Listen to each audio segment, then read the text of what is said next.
curso de análisis de datos económicos con R y RStudio. Bien, en este vídeo vamos a continuar con la práctica que estamos haciendo en los anteriores y lo vamos a centrar ya en la descripción de una variable. Hasta ahora lo que hemos hecho en los distintos vídeos, en los vídeos anteriores, es ver que era un proyecto, hacer nuestro proyecto, ver que era un script, hacer nuestros scripts y importar datos, por ejemplo, desde Excel a un contenedor, a un objeto contenedor, como es un data frame. Luego, en el vídeo anterior a este, lo que hicimos es, una vez tenemos nuestro data frame con nuestros datos, preparar esos datos para su tratamiento en un análisis mediante la localización de los casos con missing values, con datos faltantes, que si recordáis, pues optamos por eliminarlos, aunque no tiene por qué ser siempre así. Y luego también lo que hicimos fue localizar los casos que pueden considerarse outliers respecto a la variable que vamos a analizar. Los outliers son casos que toman valores en la variable de análisis, objeto de análisis, atípicos, demasiado grandes o demasiado pequeños. Entonces los localizamos y una vez localizados hay muchos modos de tratarlos, depende de nuestros objetivos, de las técnicas que vayamos a aplicar, del tamaño de la muestra, etc. Hay muchos factores que nos inducen a tratarlos de una manera específica. Bueno, en nuestro caso decidimos eliminar esos casos, ¿de acuerdo? Bien, todo esto lo hicimos utilizando básicamente las herramientas o las funciones que nos ofrece un paquete de R que se llama MathDataTools, ¿de acuerdo? Que habíamos descargado de GitHub y lo habíamos instalado. Bueno, vamos a comenzar. Ahora ya tenemos los datos preparados, los hemos tratado y ahora ya podemos realizar nuestro análisis. Y el análisis, un análisis descriptivo de una variable, que es la rentabilidad económica, RENECO, en nuestra base de datos, pues es lo que vamos a hacer en este vídeo. Recordad que nuestro proyecto se llamaba Explora, ¿de acuerdo? Entonces estoy abriendo RStudio y fijaos cómo ya estamos en el proyecto Explora. ¿Por qué? Pues porque la última sesión que hicimos cerramos R dejando el proyecto abierto. Ya sabéis que si aquí hay otro proyecto o no hay ningún proyecto abierto, pues elegiríamos Explora. Si no está en esta lista, pondríamos Open Project y lo buscaríamos, ¿vale? Pero en este caso ya estamos en nuestro proyecto. Eso quiere decir que si nos vamos aquí a la pestaña Files, pues R va a mirar a la carpeta del proyecto Explora. Es una carpeta que se llama también Explora y que está en este caso en el disco D, carpeta MAE, subcarpeta R y subcarpeta Explora, que es la carpeta del proyecto. Si lo vemos por fuera de RStudio, desde Windows, pues aquí la tenemos, ¿de acuerdo? Esta es la carpeta de proyecto. Ya sabéis que una carpeta de proyecto tiene de especial que una vez abrimos el proyecto es la carpeta donde tenemos que depositar los inputs y donde se van a crear por defecto los outputs. Es donde mira R para localizar los elementos que le hacen falta y para depositar los que va a usar. Bien, para hacer esta práctica, ya sabéis de los vídeos anteriores que tenemos dos elementos, dos archivos que os dejamos para que los descargarais en el curso, ¿de acuerdo? En el material del curso, que es un script, que es este documento de texto plano con extensión .r, exploralite.r, y la hoja de cálculo interestelar 100 XLSX, claro, la extensión de un Excel, porque es donde estaban los datos de partida. Bien, pues voy a pinchar o pulsar en el script y aquí lo tenemos. Un script, ya sabéis que es simplemente un documento de texto plano en el que vamos poniendo todas las instrucciones que tiene que ir ejecutando R. ¿De acuerdo? Bien. Vamos a volver a ejecutar todo muy rápidamente para ponernos en el punto que nos quedaba por ver. ¿Por qué? Pues porque, entre otras cosas, veis que el Global Environment, que es un poco, digamos, la memoria, está vacía. Al cerrar RStudio y volver a abrirlo, se ha mantenido nos hemos mantenido en el proyecto Explora, pero se han borrado los elementos de la memoria. Esto depende de cómo esté configurado nuestro RStudio, ¿no? En mi caso se borra la memoria cada vez que cerramos R, aunque permanezcamos en el proyecto si no cerramos el proyecto antes de cerrar RStudio, perdón. Bueno, pues vamos a ejecutar todo. Línea 4, ya sabéis que eso era para precisamente borrar los elementos que pudiera haber en el Global Environment si hemos estado trabajando antes y no hemos cerrado RStudio. No haría falta ejecutarlo, pero lo ejecuto. Este bloque de aquí es para activar los paquetes que tienen funciones que vamos a usar en nuestra aplicación. Vamos a activar el paquete con MathDataTools y luego activamos también el paquete GTExtras, y la forma de activarlos es con la instrucción library, ¿de acuerdo? MathDataTools ya sabéis que lo instalamos desde GitHub, y GTExtras lo instalamos desde el repositorio CRAN, que es el principal, ¿no?, en el mundo ODR, es el oficial. Bueno, si ejecutamos estas líneas, run, perdón, que he tenido aquí un error, a ver, ahora, pues ya están activos los paquetes y podemos usar las funciones que hay dentro, los elementos que tienen dentro. Luego importábamos los datos con la función mathfexcel, que precisamente está dentro, es una función que está en MathDataTools, ¿vale? Os remito, para avanzar un poco más,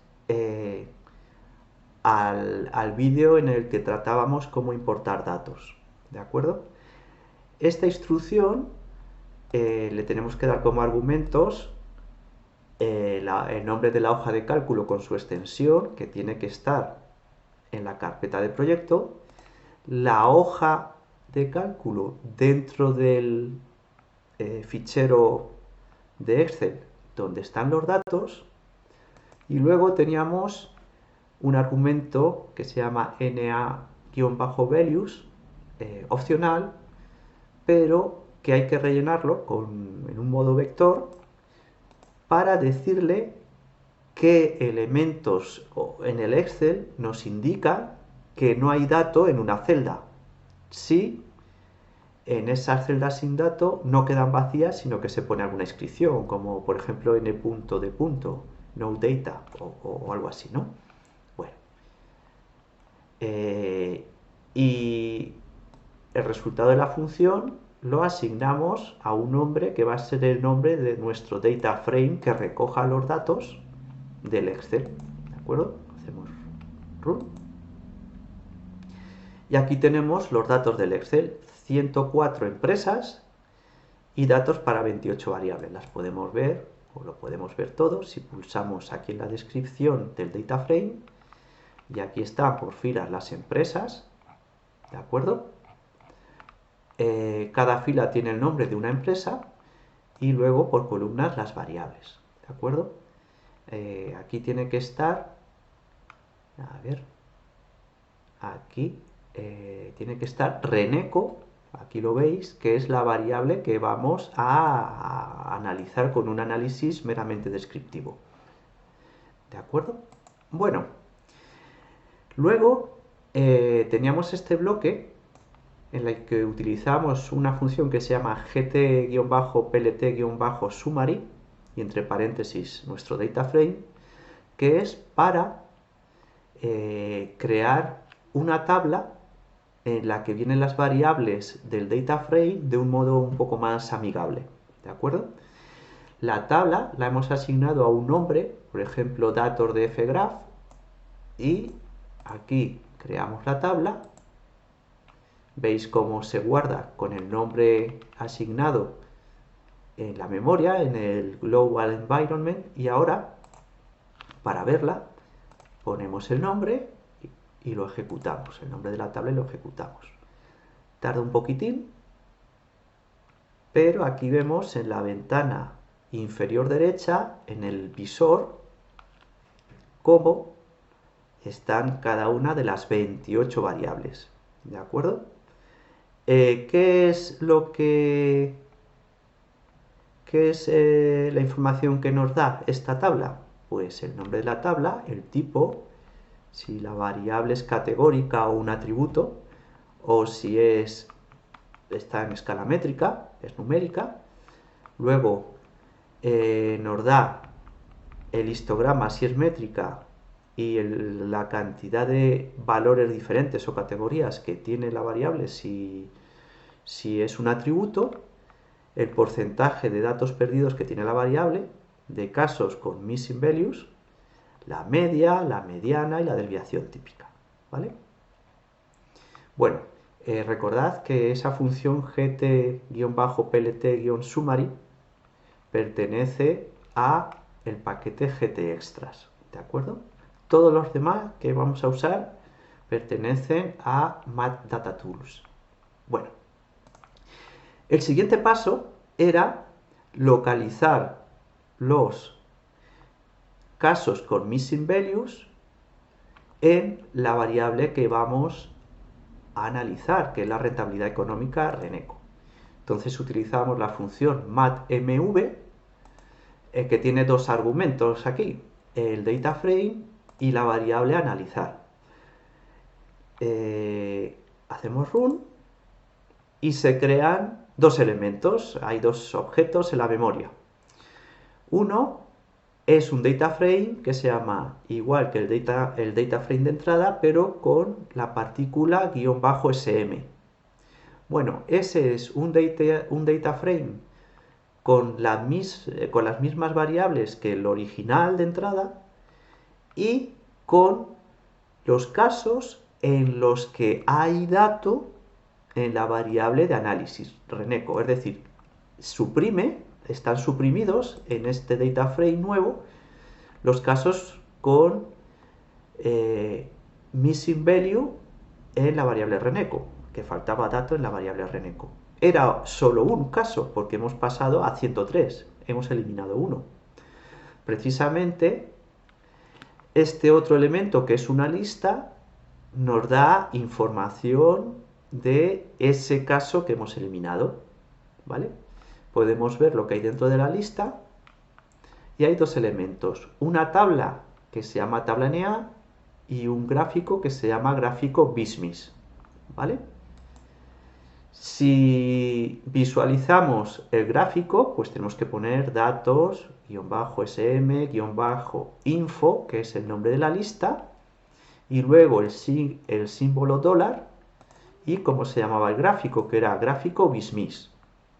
Le damos a Run y sale este gráfico en el que hay como bloques de columnas por las variables en análisis, que en esta ocasión solo es una, Reneco, por eso solo hay un bloque, y horizontalmente por filas estarían representados todos los elementos de la muestra, y en el que falta la rentabilidad económica, que es el que hemos eliminado, pues pone un color negro, oscuro, ¿de acuerdo? Bien, para saber en concreto cuál es ese elemento que hemos eliminado en el data frame datos SM, pues podemos visualizar la tabla. Entonces ponemos nombre de la lista, datos SM info, el símbolo dólar y el nombre que recibe la tabla dentro de la lista, que es tabla NA. Nos ponemos en esa línea de nuestro script, run, nos vamos al visor y resulta que efectivamente hemos eliminado una variable que sea, un caso, una empresa que se llama Photon Pack Freight y veis cómo en Reneco sale que no tiene dato. ¿De acuerdo? Bueno, si decidimos que queremos utilizar o hacer nuestro análisis sin los datos faltantes, que es algo bastante lógico, pues utilizaremos en el resto del análisis datos SM, ¿de acuerdo? Bueno, en el resto del análisis en el siguiente paso. El siguiente paso es el tratamiento de outliers, es decir, lo que os he explicado hace un momento y que vimos con detenimiento en el vídeo anterior. Aquellos casos que toman un valor atípico, extraño, en la variable o variables que estamos analizando. ¿De acuerdo? Entonces,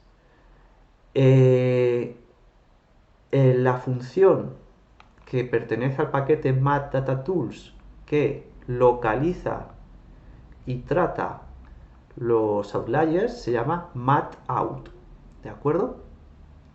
Bien, ¿qué hay que poner como argumentos? Pues el data frame de origen, que fijaos que es datos SM, porque queremos trabajar ya sin los missing values. Y la variable que vamos a analizar, que es Reneco. ¿De acuerdo? Pues nada, run. Y se vuelven a formarse en la memoria dos elementos. Un data frame, que tiene 101 observaciones para las 28 variables, y otra lista que se llama datos SM SO info. ¿De acuerdo? El data frame, si nos fijamos, tiene el mismo número de variables que los data frames anteriores, pero menos casos. Respecto al anterior, a datos SM, tiene 2 casos menos. ¿Por qué? Porque ha eliminado o hemos eliminado en este data frame los casos que se comportaban como outliers, tenían valores atípicos en la variable Reneco. ¿Vale? Ya hablamos un poco en el vídeo anterior que esto de los outliers, bueno, pues es un tema delicado y tiene su debate, ¿no? Hay investigadores que piensan que no es conveniente eliminarlos y hay investigadores que dicen que conviene eliminarlos, sobre todo si son poquitos y la muestra es muy grande, si representan un porcentaje pequeño del total de la muestra, porque esos valores atípicos pueden hacer o pueden desvirtuar los resultados si aplicamos ciertas técnicas de análisis que son muy sensibles a la existencia de outliers. Nosotros, para el resto de la práctica, vamos a utilizar nuestra muestra sin los outliers. Es decir, que vamos a utilizar el data frame datos SM SO, sin outliers, ¿vale? 101 observaciones porque hemos ido eliminando una porque no tenía datos en Reneco y 2 empresas porque tenían dato extraño o atípico en la variable de rentabilidad económica. Precisamente la lista datos SMSO info lo que nos daba era unos elementos de análisis para precisar qué casos hemos eliminado, cuáles eran los outliers. Bueno, pues como siempre, si pinchamos aquí en la descripción, nos va a decir esta lista qué elementos tiene. Pues tiene una tabla en formato HTML que se llama Outliers Table y un gráfico que se llama Boxplot. Bueno, ¿que queremos ver el gráfico? Bueno, pues hacemos datos SMSO info, el nombre de la lista, ponemos el símbolo dólar y el nombre del gráfico, que era Boxplot. Damos a Run y aquí sale el gráfico de caja, el Boxplot, de la variable rentabilidad económica. Bien, ya expliqué cómo se interpreta este gráfico. Os recuerdo que estos puntos indican casos con rentabilidades atípicas. En nuestro ejemplo, por ser demasiado altas.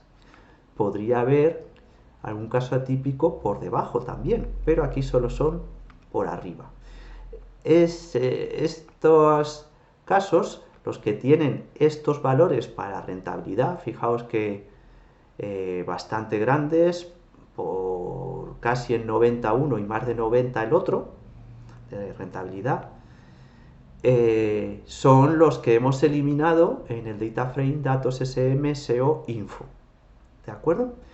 ¿Qué casos son en concreto? Pues lo vamos a ver en el otro elemento de la lista, que era la tabla de outliers. Entonces decimos la lista datos SMSO info dólar. ¿Y cómo se llamaba la tabla? Hemos visto que se llamaba Outliers Table. Damos a Run y aquí aparecen. Estas son las dos empresas que hemos eliminado porque sus rentabilidades, como hemos dicho, eran muy grandes, tan grandes que eran atípicamente altas. Jovian Logistics y Sandworm Freight. ¿De acuerdo? Bueno, y aquí empezaríamos ya la parte final, el análisis. Bueno, a veces ocurre que no podemos representar en un informe, en una tabla, por ejemplo, todos los elementos que hay en una muestra, por ejemplo en nuestro data frame, todos los casos. ¿Por qué? Porque son muchos. Aquí, por ejemplo, tenemos 101 observaciones. Entonces, si hacemos una tabla para presentar nuestros datos, presentación de la información con 101 filas, pues no queda muy bien, ¿no? Entonces, en esos casos, lo que podemos hacer es aplicar una función que nos va a dar una tabla de distribución de frecuencias agrupadas por intervalos, ¿de acuerdo? Y también esa misma función, además de esa tabla de distribución de frecuencias, nos va a dar un histograma, que es un gráfico que nos da una idea muy buena de cómo es nuestra distribución de frecuencias de nuestra variable rentabilidad económica. Bien, vamos a aplicarlo. La función que pertenece a MathDataTools se llama MathTaf. ¿De acuerdo? MathTaf. Y hay que darle estos dos argumentos. Uno, el data frame que queremos analizar. ¿Dónde están nuestros datos? Pues datos SMSO, porque hemos dicho que no queremos los outliers que entren en el análisis. Y luego la variable en análisis, que es Reneco, ¿vale? Bueno, pues vamos a darle a Run. Y fijaos que se ha creado una lista de dos elementos. Una lista que toma el nombre de la variable que analizamos, reneco, y luego le añade la partícula intervalos frecuencia. ¿Vale? Esa lista vemos que tiene dos elementos. Si pulsamos aquí, nos saldrán en una pestaña. Los elementos son una tabla que se llama tabla y que va a ser la tabla que os he dicho con la distribución de frecuencias de la variable reneco, y un gráfico que se llama histograma. ¿De acuerdo? Bien, vamos a ver las dos cosas. Lo primero que vamos a ver es el gráfico, el histograma. Entonces ponemos el nombre de la lista, reneco, intervalos, frecuencia, dólar, y el nombre del gráfico que es histograma. ¿De acuerdo? Damos a Run. Y aquí en la ventana inferior derecha, pestaña Plots, sale la distribución de frecuencias gráficamente en un histograma. ¿Qué hacemos en un histograma? Pues en un histograma lo que hacemos es representar el número de casos o las frecuencias contabilizados para diversos intervalos de valores de la variable. ¿De acuerdo? Bien, los intervalos, si no decimos nada, los calcula R, ¿de acuerdo? Con un método interno que tiene. También existe la posibilidad de que le digamos nosotros cuántos intervalos concretos queremos, ¿vale? Bien, para dividir la variable reneco en un rango con intervalos distintos a los que da por defecto, os remito al manual para utilizar el paquete MathDataTools que tenéis en el curso, ¿de acuerdo? Bien, aquí ha dividido el rango de valores que puede tomar reneco en 1, 2, 3, 4, 5, 6, 7, 8 y 9 intervalos, ¿vale? Bien, ¿y luego qué hace un histograma? Pues en cada intervalo cuenta los casos que toman valores dentro de ese intervalo, ¿de acuerdo? Y representa el eje Y con el número de valores, ¿de acuerdo? Por ejemplo, pues aquí tenemos que en el segundo intervalo de valores de reneco, que pues no sé, es entre, imaginaos, 28 a lo mejor y 32 en términos de rentabilidad, ¿no? Una rentabilidad de 28 y 32, por ejemplo. Bueno, pues hay empresas, 5 empresas, ¿de acuerdo?, que tienen rentabilidades en ese intervalo. Y es lo que se pone aquí. Bien, como veis, ¿qué podemos deducir aquí? Pues que nuestra distribución de frecuencias de la variable reneco para nuestra muestra de 101 casos, pues sigue una distribución campaniforme, unimodal, con una sola moda, que está aquí, ¿de acuerdo? Y también deciros que esta línea azul que sale aquí es la rentabilidad media, ¿de acuerdo? La rentabilidad media de las 101 empresas. Bien. Otro elemento que tenemos, pues lo que os decía, la representación en una tabla de nuestra muestra de una forma resumida a través de una tabla de distribución de frecuencias. ¿Vale? Vamos a ver esa tabla. Reneco, intervalos, frecuencia, que era el nombre de nuestra lista, dólar, y el nombre que recibía la tabla, que era simplemente tabla. ¿De acuerdo? Damos a Run. Y aquí tenemos nuestra tabla. Vamos a hacer un zoom. Nuestra tabla de distribución de frecuencias agrupadas en intervalos de Reneco. Bien, estos intervalos coinciden con los intervalos en que habíamos dividido el rango de valores que puede tomar la variable en el histograma.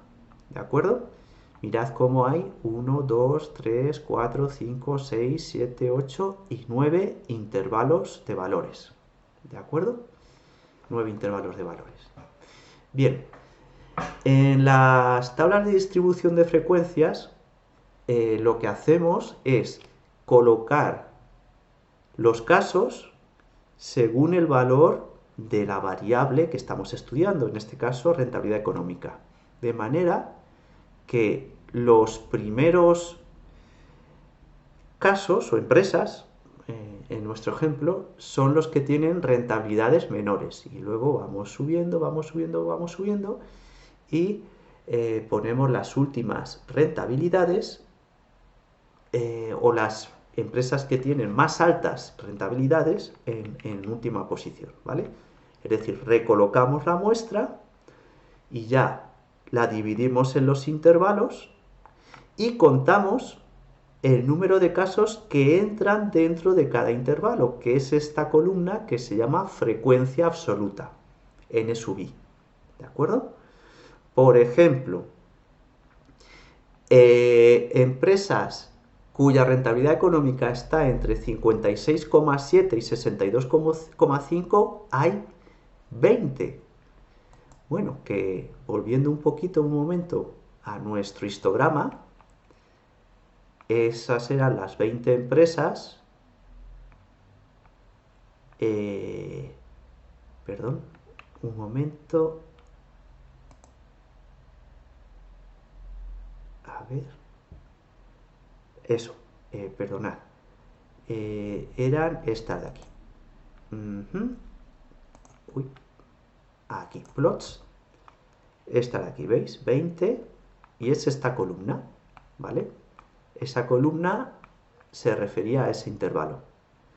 La columna con el mayor número de casos es esta de aquí, ¿vale? Si nos vamos a la tabla lo podemos ver en detalle. El mayor número de casos, pues es la columna que considera rentabilidades entre 45,3 y 51%. Son 27 empresas. ¿De acuerdo? Bueno, esta tabla, como digo, nos da una idea resumida de toda la información sobre la rentabilidad económica que tiene nuestra muestra. Es una forma de representar toda la muestra en cuanto a la rentabilidad económica. Esta segunda columna que vemos aquí, o tercera columna, es la frecuencia absoluta acumulada, ¿vale? Se van acumulando las frecuencias absolutas y se van sumando. 10, que es 4 más 6, 27, que es 4 más 6 más 17, etc. En la última fila tiene que salir, como siempre, lo que se llama la frecuencia total, que es el número de elementos de la muestra. Esta columna es la frecuencia relativa, que es la proporción de casos respecto al total de todos ellos que representa los casos que hay dentro de cada intervalo. Por ejemplo, 0,04. ¿Esto qué quiere decir? Pues que el 4% del total de empresas que hay en nuestra muestra tienen rentabilidades que están entre 28 y 33,8. ¿Vale? ¿Cuál es la mayor frecuencia relativa? Pues coincide con el intervalo de mayor frecuencia absoluta. Esto de aquí nos dice que el 26,7% de los casos de nuestra muestra tienen rentabilidades que están entre 45,3 y 51. ¿Vale? ¿Cómo se calcula cada uno de estas proporciones? Pues obviamente es la frecuencia absoluta partido del número total de elementos, de 101. ¿De acuerdo? Bien, nos queda una columna que es la frecuencia relativa pero acumulada. Es la frecuencia relativa pero se va sumando. ¿Cómo podemos interpretar, por ejemplo, este 0,66? Pues diríamos que el 66,3% de los casos tienen rentabilidades económicas que son de 56,7% o menos. ¿De acuerdo? Bien, el último elemento siempre tiene que ser 1, el 100% de los casos. ¿De acuerdo? Bueno, pues ya nos queda solo un bloque para acabar nuestro análisis descriptivo de la rentabilidad económica. Bien,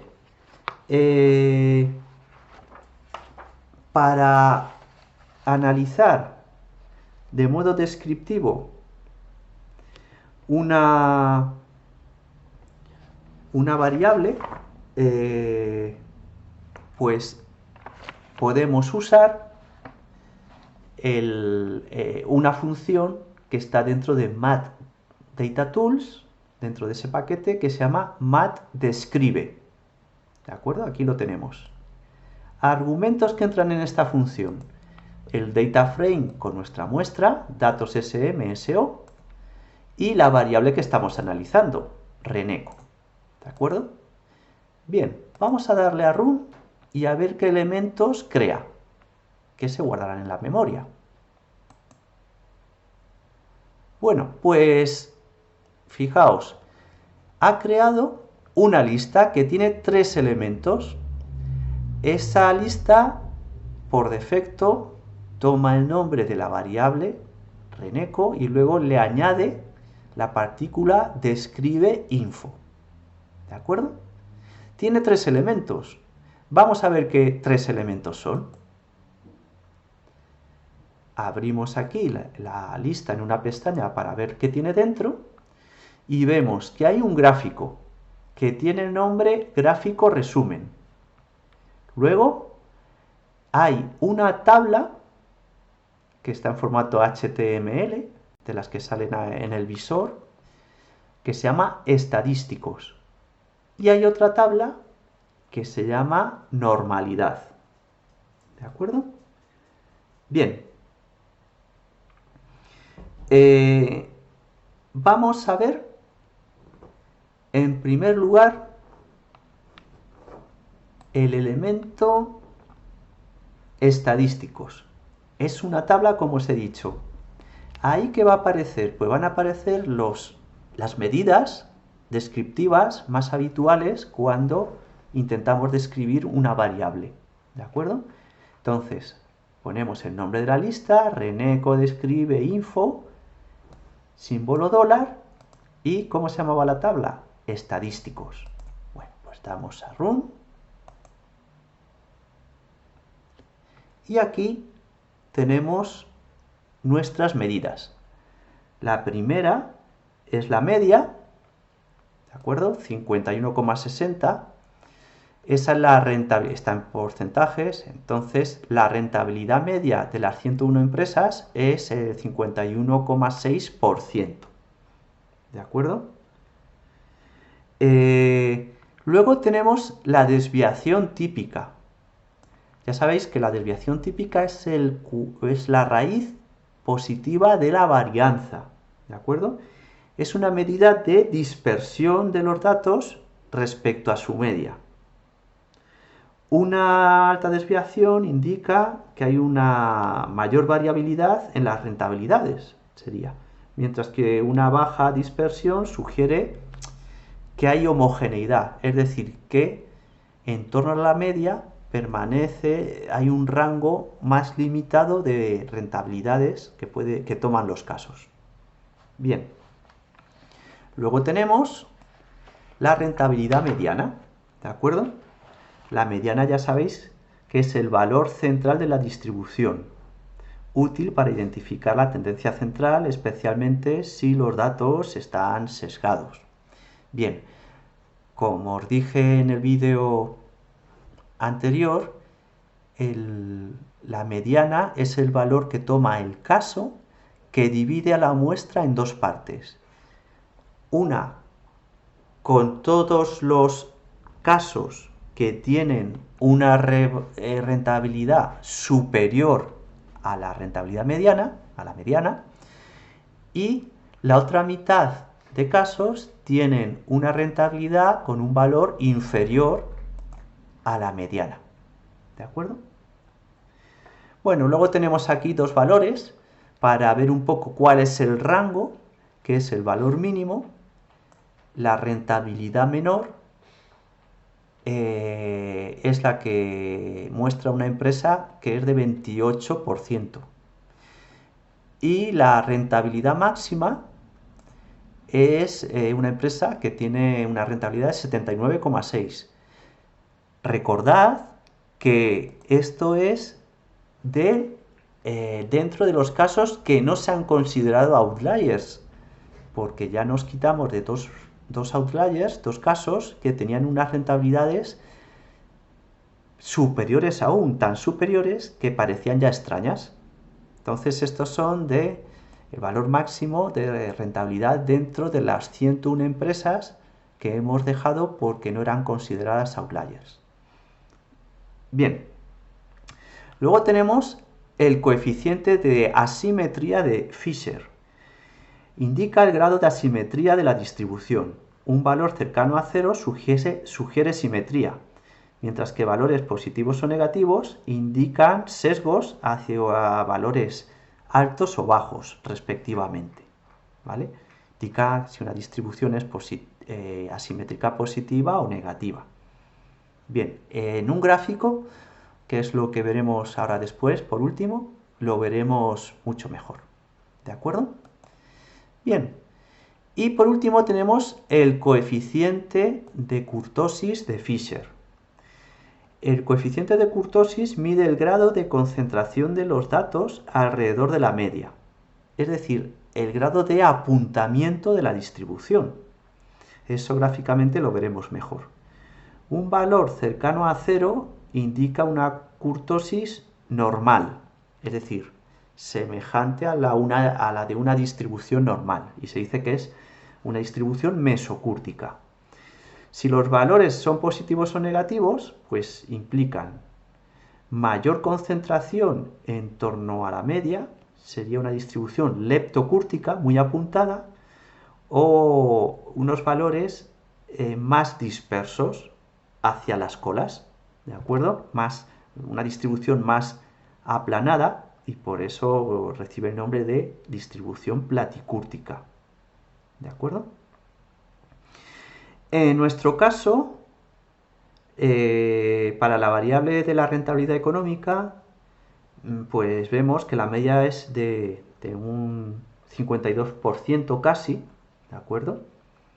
En términos de rentabilidad económica, en términos medios. Es decir, en general, pues el sector tiene una buena nivel de rentabilidad económica.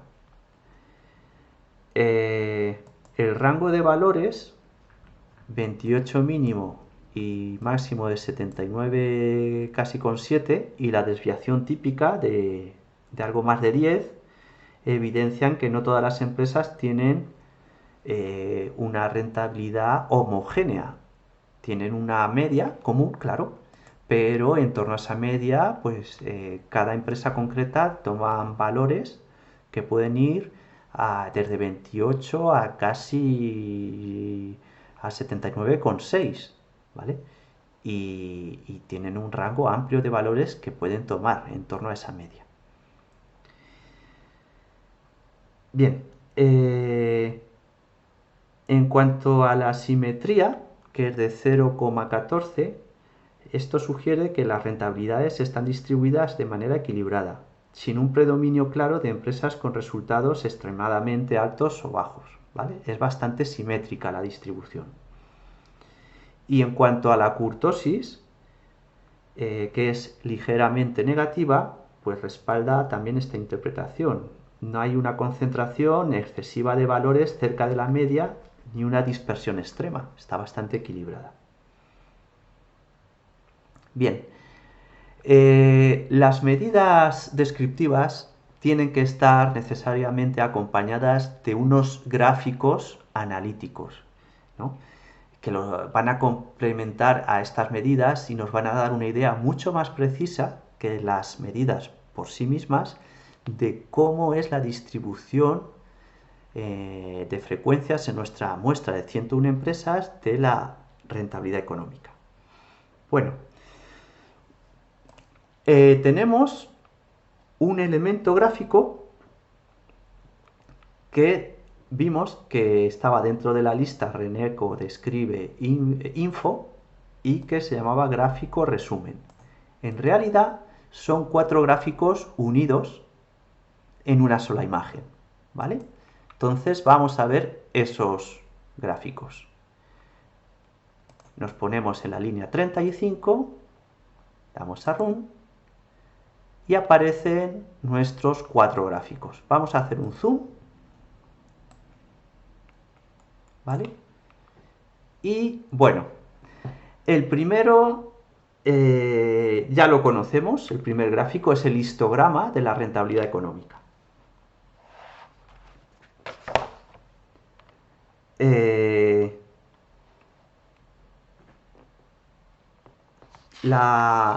El histograma ya hemos dicho que lo que hace es dividir la distribución en una serie de intervalos iguales, ¿de acuerdo? Y cuenta los casos que toman rentabilidades dentro de cada intervalo de valores. Bien, nos viene muy bien este gráfico para ver un poco cómo es la distribución de frecuencias de la rentabilidad económica.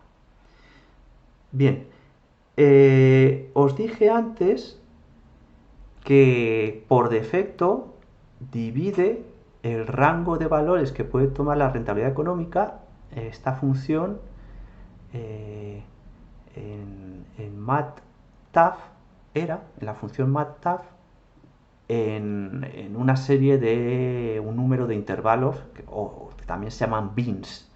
Aquí pasa lo mismo, si no especificamos un número determinado de intervalos, R, o la función más bien, MATDescribe, va a crear un número de intervalos por defecto.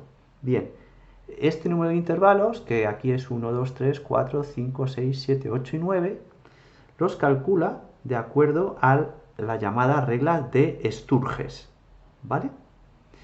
Bien, podemos personalizarlo. Si no decimos nada, pues la cantidad de intervalos que salga de la regla de Sturges. Si queremos poner otro número de intervalos, se puede personalizar. Lo podemos hacerlo viendo el modo de hacerlo en el manual que os hemos proporcionado sobre el paquete MathDataTools, ¿vale? Bueno, pues podemos ver forma campanada, como dijimos, una sola moda, y veis cómo la asimetría es muy ligera. Quiere decir que la mayor cantidad de frecuencias o las barras más grandes están quizá un poco desplazadas hacia la izquierda, ¿lo veis? Pero no es muchísimo, no hay un desplazamiento o un sesgo del número de casos hacia un lado o hacia el otro de la media. Está bastante equilibrado. Está próxima a la simetría esta distribución. Y luego, pues lo que hemos dicho de la kurtosis. Bueno, pues tiene un apuntamiento que se asemeja bastante a una distribución normal. Bien, precisamente el segundo gráfico nos va a permitir ver esto mejor. Es este de aquí, que es el gráfico de densidad.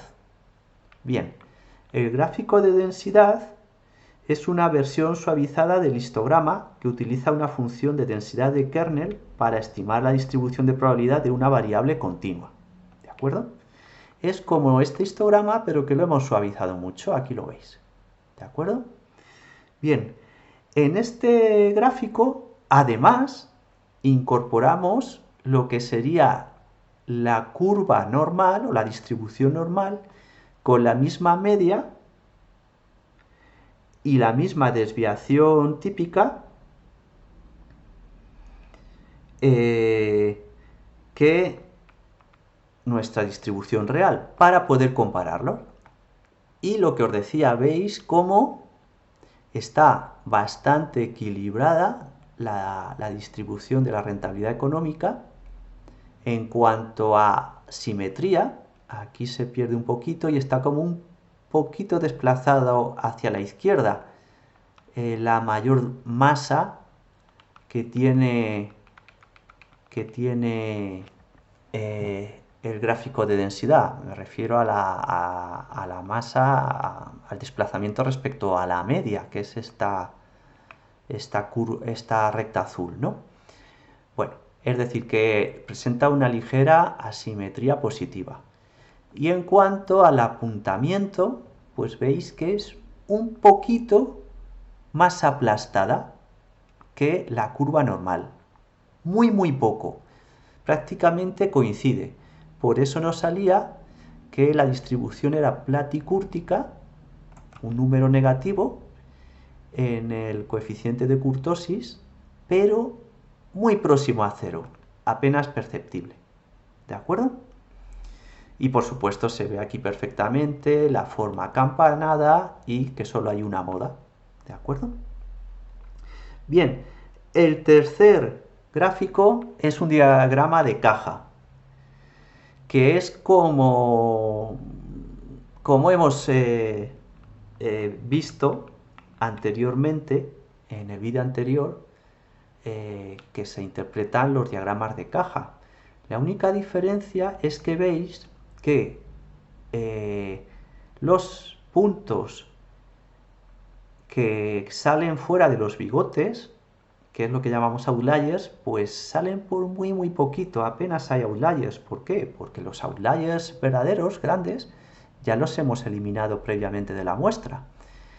Estos puntos pequeños son los valores de la rentabilidad económica de cada una de las empresas.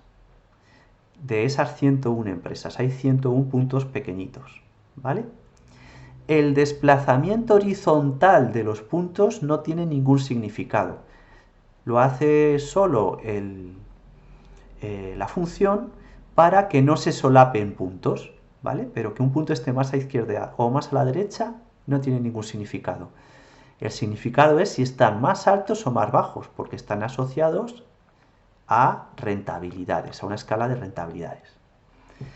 Bien, ya sabéis que en un diagrama de caja el segmento que está dentro de la caja se asocia a la rentabilidad mediana, y hemos añadido un punto grande azul, que esa es la media, que normalmente en un diagrama de caja pues no viene, pero aquí sí lo hemos añadido. Veis cómo la media y la mediana están muy próximos. Eso se suele dar cuando las distribuciones están muy próximas a ser normales, ¿vale? Y ya lo vimos que era casi normal nuestra distribución, casi sigue la misma forma que una distribución teórica normal, ¿de acuerdo? Bien, y por último tenemos un gráfico un poco más extraño, que es el QQ-plot o el gráfico QQ. Esto está relacionado, o es un método gráfico para ver si nuestra distribución de frecuencias de la rentabilidad es precisamente normal. Un método gráfico para verificar la normalidad. Bien, ¿qué se hace en un gráfico QQ? Pues se comparan los cuantiles de la distribución de los datos reales que tenemos con los cuantiles de una distribución teórica, ¿vale? La normal, ¿de acuerdo? Bien, si coinciden, pues la intersección entre el cuantil teórico y el cuantil empírico de nuestros datos reales va a ser un punto que esté muy próximo a la diagonal del gráfico, ¿vale?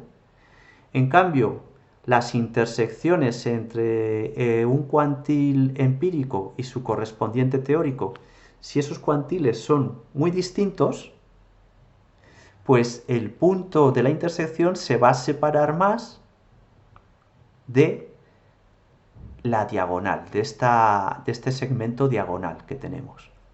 Conclusión, que en este gráfico, cuanto más alejados estén los puntos del segmento diagonal, más papeletas tendremos o más probabilidad de que nuestra distribución no sea normal, ¿de acuerdo? No sea normal. En este ejemplo, pues como veis, prácticamente todos los puntos están bastante cerquita. Quizá aquí el primero y el segundo son los que están un poco más alejados.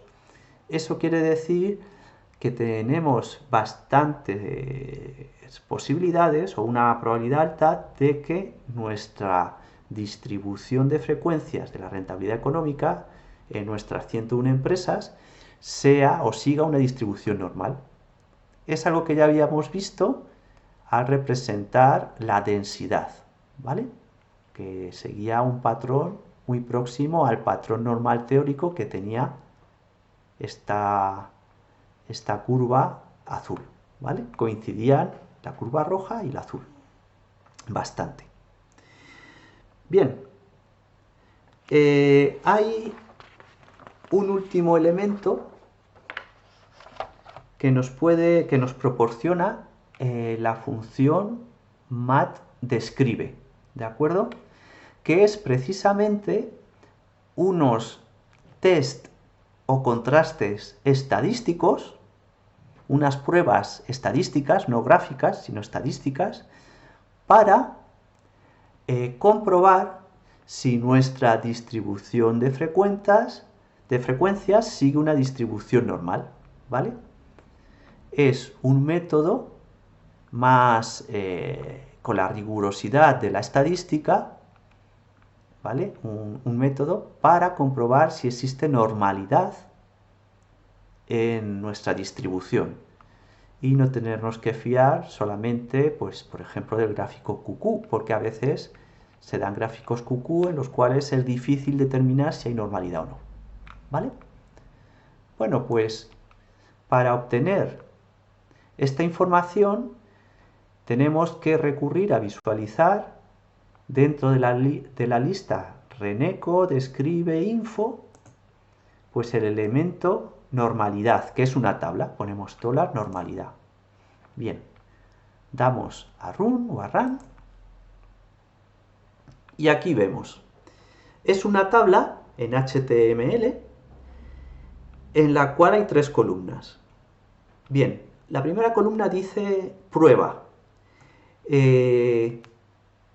matDescribe realiza 3 pruebas que hay en la literatura, bastante famosas, de 3 pruebas estadísticas o 3 contrastes de normalidad. El de Shapiro y Wilk, que funciona bastante bien para muestras pequeñas, el de Kolmogorov y Smirnov, y el de Anderson y Darling. Bien, son contrastes estadísticos y entonces tienen una hipótesis nula, que es la que queremos comprobar si hay que rechazarla o no se rechaza. ¿De acuerdo? Bien.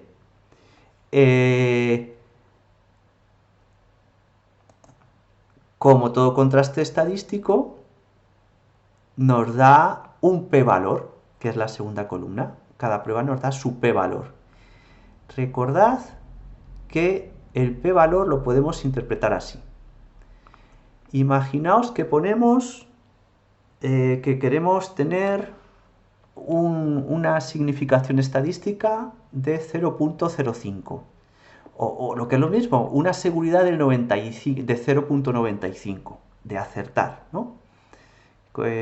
Bueno, pues entonces el p-valor, si toma un valor mayor que 0,05, pues estaría en lo que llamamos la zona de rechazo de la hipótesis, perdón, de no rechazo de la hipótesis nula, no rechazo de la hipótesis nula. ¿Y cuál es la hipótesis nula en estas pruebas? La hipótesis nula, lo que contrastamos, es que hay normalidad. Por lo tanto, p-valor mayor que 0.05, conclusión, casi con toda seguridad, hay normalidad en nuestra distribución de frecuencias de la variable Reneco. ¿Vale? Por si no nos acordamos de la conclusión, pues le hemos puesto una tercera columna, normalidad. En el de Kolmogorov-Smirnov, el p-valor es bastante más bajito, pero no es inferior a 0,05. Por lo tanto, no rechazamos la hipótesis nula de normalidad. Y en la prueba de Anderson y Darling, pues igual, el p-valor es muy alto, de 0,87, por lo tanto, superior a 0.05, y por lo tanto no rechazamos la hipótesis de normalidad para una significación estadística de 0,05, es decir, teniendo una seguridad de no meter la pata del 95%. ¿De acuerdo? De no meter la pata con un error tipo 1. Bien. Conclusión. Esta distribución de frecuencias de nuestra variable rentabilidad económica, pues casi con toda seguridad, esta distribución es normal. Eso es muy bueno para aplicar muchas técnicas. Hay muchos modelos estadísticos que solo tienen validez en sus resultados si los datos son normales, ¿de acuerdo? Si siguen una distribución normal.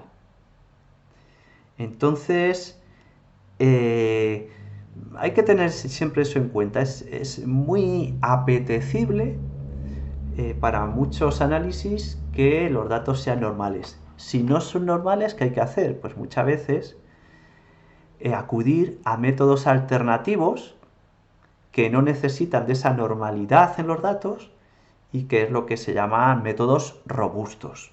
¿De acuerdo? Bueno, pues con esto hemos hecho una descripción bastante completa de la variable Reneco y damos por concluida esta práctica que nos ha ocupado varios vídeos. Espero que os haya sido de utilidad y quedamos para vernos en otro vídeo en el que hablaremos de alguna técnica de análisis concreta. ¿De acuerdo? Muchas gracias por vuestra atención y hasta luego.